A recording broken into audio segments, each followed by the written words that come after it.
Now, Kamala Harris kept the name of her running mate under wraps till the last moment.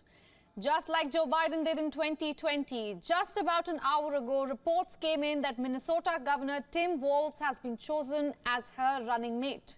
The 60-year-old was born and raised in a small town in Nebraska. The teacher-turned-politician has had an uncommon resume for a VP pick.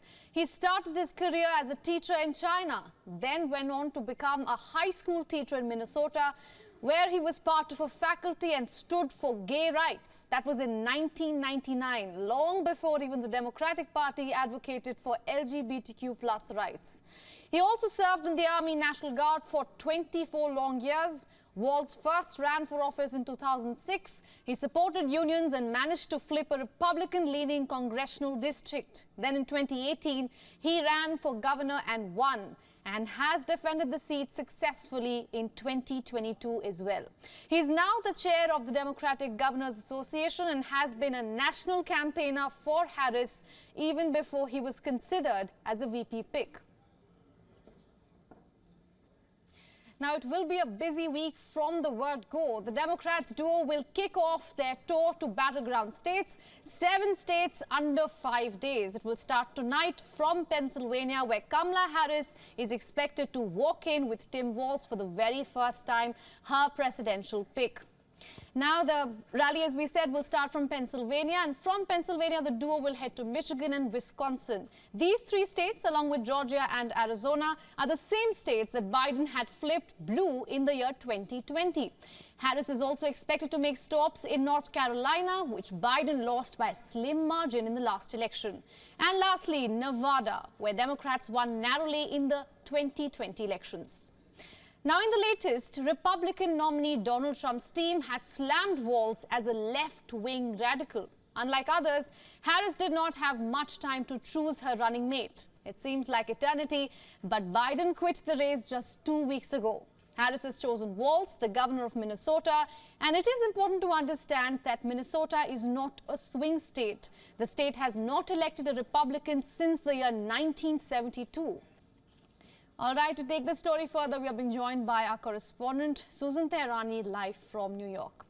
Susan, good to see you. Now, many polls before this showed that Josh Shapiro and Mark Kelly had higher possibility of favorability. I want to ask you, what do you think Kamala Harris saw in Tim Walz that probably Americans couldn't?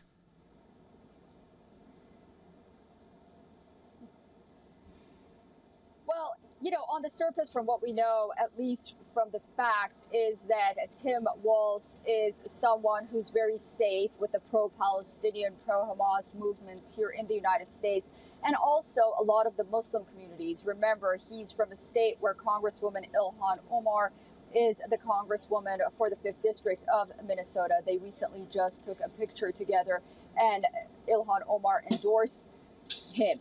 He's also very safe for Michigan as well. You know, those individuals who went out again, pro-Palestinian protesters. It appears that that's the camp that the Harris campaign wants to focus on.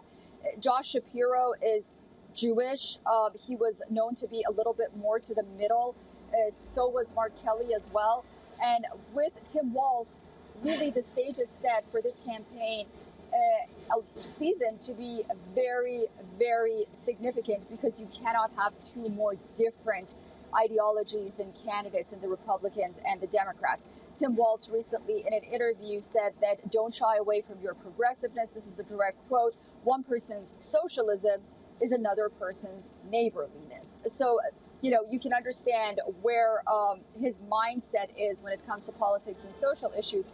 So much different from Donald Trump and J.D. Vance, of course. Absolutely. And speaking about Donald Trump, we received a statement by Trump's campaign just a few moments ago where they called Walz a liberal extremist. How are Republicans seeing Kamala Harris's pick? Yeah, jubilation. They are ecstatic. They're very happy. Someone like Josh Shapiro would have been very dangerous to compete against, because he would not only win Pennsylvania, but he's also won to the center.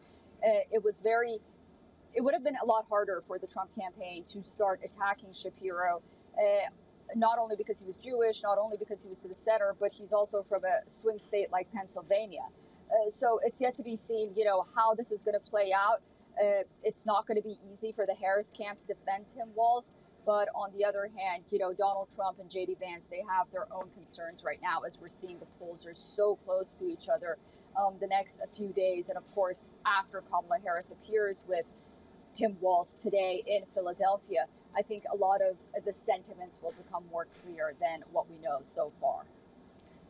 Absolutely. It does seem like U.S. presidential race has just gotten more exciting. Thank you so much for joining us and getting us all those updates, Susan. For all the latest news, download the WION app and subscribe to our YouTube channel.